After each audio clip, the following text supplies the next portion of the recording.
কাল ছিল রামনবমী। তো রামনবমীতে আমাদের বাসায় দোল উৎসব হয়। তো রীতিমতো সেই দোল উৎসব কালকে হয়েছিল।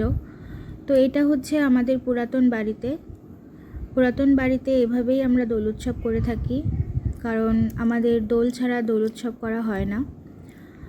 আমরা এখন যে বাড়িতে থাকি সেখানে এখনও আমাদের দোল করা হয়নি, যার জন্য আমরা প্রতি বছর এই দোল উৎসবের সময় রামনবমীতে আমরা বাড়িতে যাই।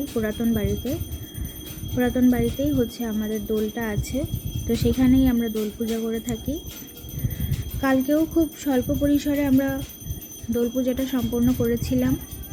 খুবই ভালোভাবে পূজাটা হয়ে গেছে এবং আমরা সবাই মিলে অনেক মজা করেছি, আবির খেলেছি, বাচ্চারাও তাতে সামিল ছিল।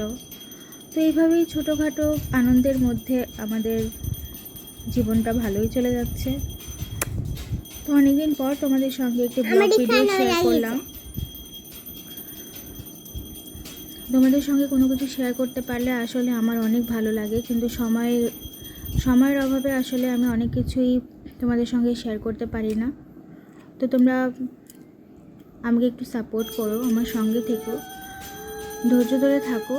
সব কিছুই তোমাদের সঙ্গে শেয়ার করব এবং আমাকে এতটুকু সাপোর্ট করার জন্য তোমাদের অনেক অনেক অনেক ধন্যবাদ।